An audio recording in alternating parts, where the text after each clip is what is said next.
to Plugged In. I'm Greta Van Susteren, and today we look at the U.S. decision to withdraw from the Iran nuclear deal. We're live on Voice of America's Facebook page, and we want your comments and questions for our guests. Now, Donald Trump campaigned for president, promised to get out of the Iran nuclear deal. And for the first 15 months of his term in office, Mr. Trump grudgingly stayed in the deal, while continuing, though, to denounce it. Well, now the president has kept his campaign promise, reimposing economic sanctions that effectively ends U.S. participation in the multinational deal. We begin our coverage of VOA's Bill Gallo on President Trump's action and the global reaction.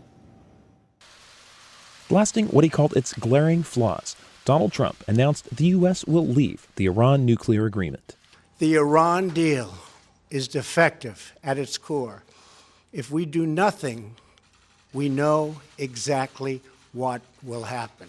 Therefore, I am announcing today that the United States will withdraw from the Iran nuclear deal. Trump is immediately reimposing Iran sanctions, which had been lifted as part of the 2015 agreement. Today's action sends a critical message. The United States no longer makes empty threats. When I make promises, I keep them. In Iran, President Hassan Rouhani said he's open to staying in the deal, but warned Tehran could begin enriching uranium if the talks fail. I ordered the Iranian Atomic Energy Organization to be ready for action if needed, so that, if necessary, we can begin our industrial enrichment without any limitations. America's closest allies had mounted a last-minute effort to convince Trump to stay in the deal. Britain's foreign secretary went so far as to appear on Trump's favorite cable news show, Fox and Friends. But you've got to do that without just throwing the baby out with the bathwater, without scrapping the whole thing. Because if you do that, you have to answer the question, what next?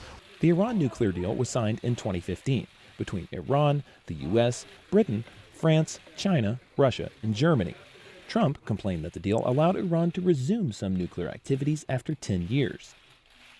He didn't like that the accord didn't address Iran's support for militant groups, and he was upset it didn't restrict Iran's ballistic missile program. We just can't let the political leadership of an important Middle Eastern country do what the Ayatollah is doing. It's wrong, it's immoral, it's not good for the Iranian people, it's not good for the world, and we've asked him to stop.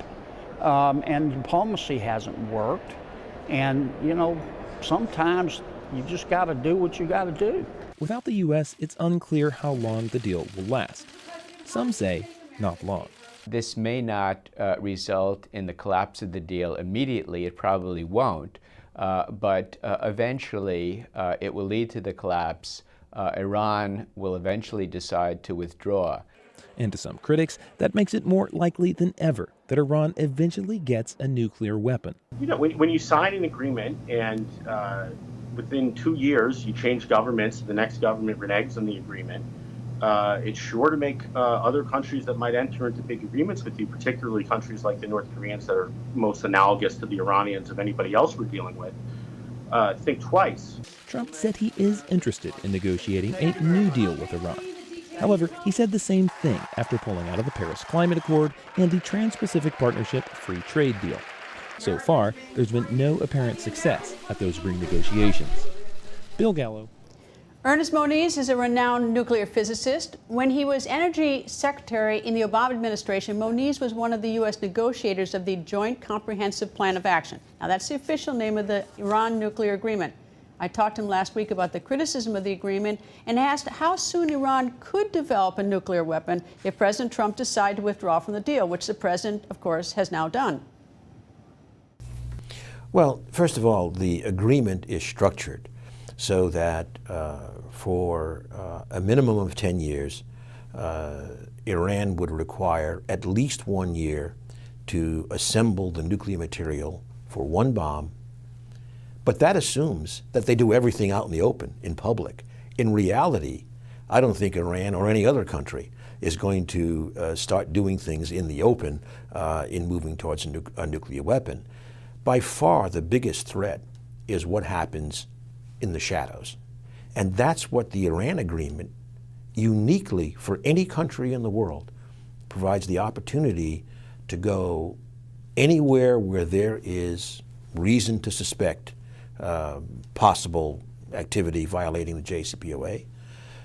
That includes military sites, and to do it within a window of time of 24 days max. So no other country has that. So at 24 days, if you tried to clean up in 24 days and cover your tracks, if you're developing a nuclear weapon, would that be impossible? So we feel very confident, as we've said, and frankly it's based upon some classified experimentation done at our national laboratories, that certainly work, which you would have to do, involving uranium and plutonium, you would not be able to clean up in that time period. How much would you need, do you think? I'm not going to get into how much time, but let's just say it's not a simple task given modern capabilities to detect microscopic particles. Well, could you say that it wouldn't be like 30 days? I mean, that it's significantly more than it two. Would be, if we're confident for 24 days, you can assume it's not 25 days. Okay. Would you offer this deal to North Korea? Well, actually, I wrote something on this not too long ago, saying that as the president enters into discussions with the North Korean leader, he needs to focus on verification. Frankly, given the fact that they have nuclear weapons already, in contrast to Iran, that they did so even as they nominally had other agreements. I think, if anything, the ante is raised with respect to Iran. What I wrote back in March was that President Reagan always emphasized trust but verify when he was negotiating nuclear agreements with the Soviet Union in the 80s. But for Iran and North Korea, our North Star was and must be don't trust and verify, verify, verify. If there is no very, very strong, intrusive verification regime with North Korea, I don't see why we would bother to enter into a detailed negotiation. With respect to North Korea has a nuclear weapon, Iran didn't, and that's not an insignificant difference. But how would you compare and contrast the two Iran and North Korea situations? Well, again, having a nuclear weapon in North Korea does, in my view, require a negotiation that is broader than just nuclear weapons. It's about the whole security context in the region.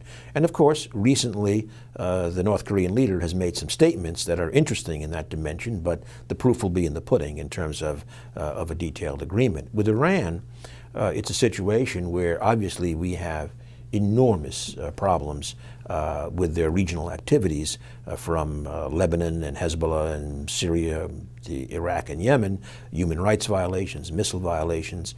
But the main goal of JCPOA was make sure the nuclear weapon option is verifiably off the table. And then we continue to operate and to increase the pressure on these other things. So it's quite different. There will be some parallels, such as just as the Iran agreement was a multilateral negotiation led by the United States in terms of face-to-face negotiations, the North Korea situation will also have to be multilateral because obviously China's interests, South Korea's interests, our interests, Japan's interests, and probably Russia's interests will all have to be accommodated. So there are some parallels, but major differences, I think, in terms of the scope required. But again, a parallel, go back to that, verification, verification, verification. And another difference is, frankly, the Iranian society is much more open than the North Korean. And we cannot repeat the failed verification regimes of the past where inspectors were allowed to go only where North Korea said they could go. We need to have the same thing we now have in Iran, the ability to go anywhere where there is suspect activity. Is it unfair criticism of the Iran deal, nuclear deal, the JCPOA, that it is a stall on Iran achieving a nuclear weapon status, that it just puts it off for a period of 10 years or so? Is that an unfair criticism? Absolutely. It is incorrect. And the reason is, first of all, I should say that there are restrictions on their nuclear activity for 15 years, but much more important than that. When those statements are made, and the president repeated that statement just recently in a tweet, the current president, President Trump, it is suggesting that somehow when these nuclear activity restrictions are finished, which is 15 years, that somehow we're back to where we were and Iran races to a nuclear weapon. That's incorrect. The verification regime did not exist before the Iran agreement. And as I've said, the verification regime, the toughest in the world that the world has ever seen, wasn't there. We had no meaningful verification regime. Now we have it forever, and that is key, again, to being able to certainly raise the bar very, very high in terms of intelligence services pointing towards possible suspect activity. In fact, once again, I would say the Prime Minister Netanyahu's announcement kind of demonstrates the power of the various national means that we have, whether it's Israel, the United States, or other of our friends and allies. We have lots of ability to see in to what's going on. The JCPOA, with its unprecedented access, the IAEA, the international inspectors, they are looking at incredible amounts of imagery, et cetera. They are able, because of the JCPOA, to use all the modern technologies of surveillance. So what are the next steps for the United States, for U.S. allies and adversaries who signed the agreement, and what's next for Iran? Joining us, James Dobbins, Senior Fellow at the RAND Corporation. He is a former Assistant Secretary of State, having served presidents of both political parties. He believes the U.S. should have stayed in the Iran nuclear agreement. Ilan Berman is Senior Vice President of the American Foreign Policy Council. He has consulted for the CIA and Department of Defense. Ilan has been critical of the Iran nuclear deal, but believes it's a problem pulling out without an alternative plan. And Brett Decker is a former Senior Vice President at the Export-Import Bank of the U.S. and co-author of the book, The Conservative Case for Trump. He supports the president's decision to pull out of the Iran deal with Iran. Welcome to all of you, gentlemen.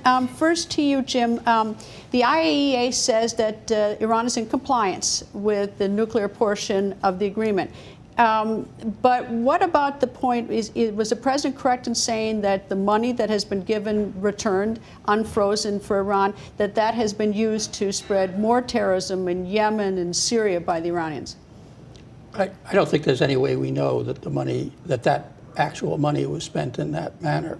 The money went into their budget. They continued to do those activities. And therefore, you can argue that since money is fungible, it helped. It was their money. It had been frozen by the United States for several decades. And under the agreement, we agreed to give it back. Did you think that was a good idea? I mean, I think in the context of the overall deal, it was worth doing.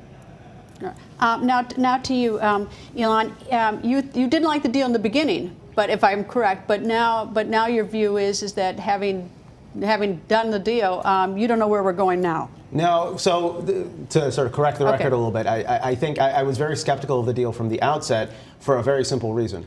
Because the deal is tactical in the sense that it deals with only one aspect of Iran's regional behavior and international behavior. Doesn't do missiles, and doesn't do questions about terrorism. But the gains that Iran has received as a result of the deal, and this is sort of really where I come down, are dangerous because the gains are strategic. This amount of money that we're talking about, the $100+ billion in previously escrowed oil revenue, as well as the direct several billion dollars in direct aid that was provided from the Obama administration to Iran. This is sort of the stories about pallets of cash and all that.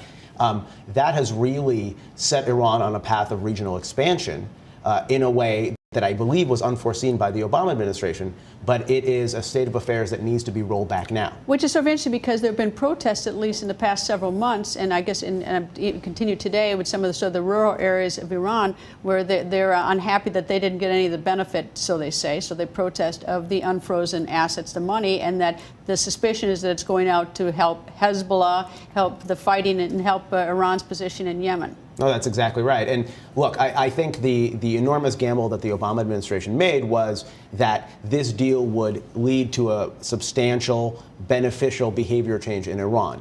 Has it? But it hasn't. What we've seen in the almost 3 years since the passage of the JCPOA in July of 2015 has been that Iran, like it has throughout its almost 40-year history, the Islamic Republic has consistently preferred guns over butter. And so the money that they have received as a result and the political normalization they've received as a result of the deal has enabled this landmark Iranian expansion throughout the region, into Syria, in places like Yemen, and that's really sort of the undergirding, enabling element that the deal has created. All right, Brett. But the expansion took place well before the deal. I mean, there hasn't been any significant change in Iranian presence in Syria, for instance, since the deal. Well, I don't think it's actually correct, because if you look at what the U.S. intelligence community estimates in terms of the numbers of Iranian-supported irregulars, Pakistani, Yemeni, Iraqi Shia that are now operating in the Syrian theater, that have been brought there by the IRGC, you can make a pretty reasonable case that simply wouldn't have been possible without the resources and the freedom of movement that was enabled by the deal. And it certainly didn't improve their behavior, right, at all. That's fair. So.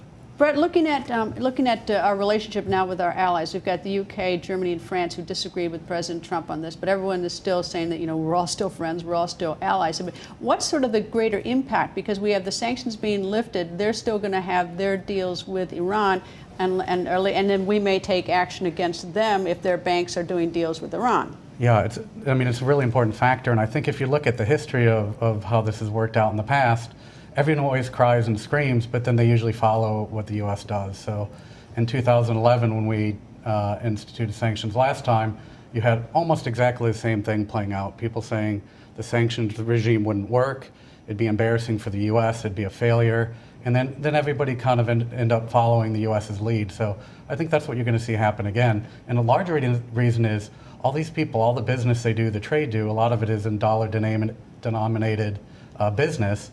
So at the end of the day, do they choose an economy that's less than $400 billion over a $19 trillion economy? And I think they stick with us when it comes down to it. I think that may be accurate, but it's not accurate to say that this is the way it's always worked in the past.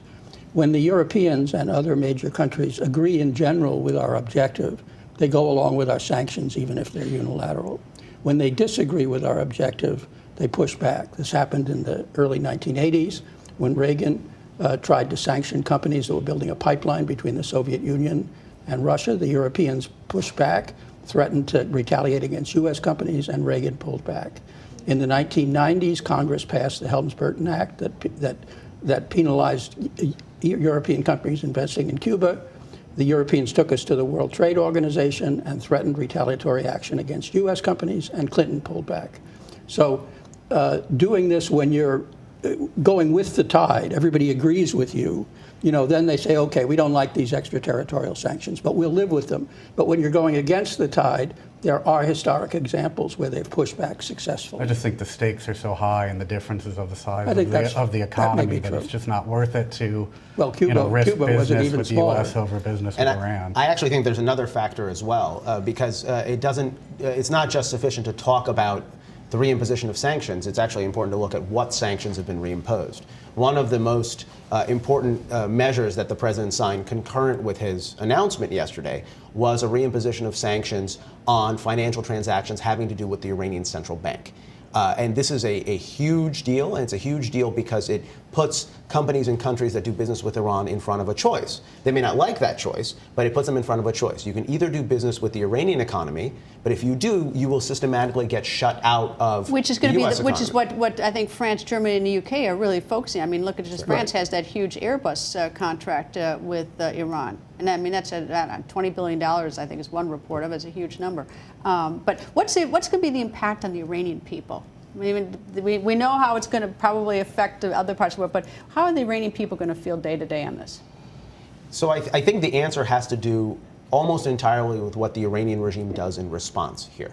The Iranian regime is now at this sort of inflection point with regard to what it can do. It can do what the Iranian president and supreme leader have threatened to do, which is to walk away from the deal themselves, to restart industrial-grade uranium enrichment, to really sort of sprint out of the gate and come out of the confines of the JCPOA. But they know, I think, all the bluster aside, they know that doing that will turn the court of international public opinion against them. It will actually make the case for President Trump in front of French President Emmanuel Macron, in front of German Chancellor Angela Merkel, that actually Iran is doing precisely what we were afraid they were going to do. So I think what you're going to see is a lot of bluster out of Iran, but the Iranians, for both international but also for domestic reasons, because they are sitting on top of society in ferment, will be much more circumspect about what they do. One of the questions I posed to the former Secretary of Energy is whether or not this was just a delaying tactic in terms of this agreement, whether it just meant that Iran wouldn't have a nuclear weapon for so many years. Do you believe, I ask both of you on these to say, do you believe that the agreement, the original agreement, would have prevented Iran from ever gaining a nuclear weapon? I don't think so at all. I think, right, it was one at sunset in 2025 anyway, so at most it was a delaying tactic. But with all the weaknesses of it, especially on verification of sites and all that, there's no guarantee other than taking their word for it that they were doing what they were going to say they were going to do. So at best, I think it was just delaying. Jim? Yeah, I mean, first of all, I don't think there is any weakness in terms of the verification program. It's very clear. We can go to any site that we have suspicion about. But what happens post-sunset, after the sunset? And as Moti said, no, the sunset for several provisions of it, including enrichment, for instance. Other provisions, like forbidding nuclear weapons and maintaining the verification regime, are permanent. They never lapse, except they've now lapsed as a result of the U.S. decision, potentially. But they never lapse. And the verification provision allows the IAEA to go anywhere in Iran. Now, the Iranians have kept saying that they won't allow them on certain sensitive military sites. But the IAEA has never asked to go to a sensitive military site. We've never asked them to go. Why haven't they? They haven't, because we've never given them a reason to think that there is suspicious activity there. But wouldn't you think that would be sort of prudent to do? I mean, if you're going to do thorough inspections, wouldn't you think that would be a particular place to go to? Let's be cynical. We may not have asked because we thought the Iranians would ultimately agree, and we'd undercut one of our talking points against the agreement. And what's the optimistic? What's the optimistic view? Of what? How do the flip side to the cynical. I mean, I'm not suggesting that we shouldn't try to extend many of the provisions that lapse. I'm just saying we've got 5 or 6 years to do that in, and as they begin to lapse, a new negotiation extending them in exchange, obviously, for further concessions on our side is perfectly reasonable. Let me switch to the other side of the world. North Korea, very different situation. They actually have a nuclear weapon. They have a delivery system, a missile. But I don't know if they've been able to marry the two together. But anyway, how would you approach the North Korea discussion? I think the president right now has done a great job, and you have bizarre people crediting him sort of in moments of weakness, but he did something that no president ever has done before, and he linked trade with China with peace in North Korea.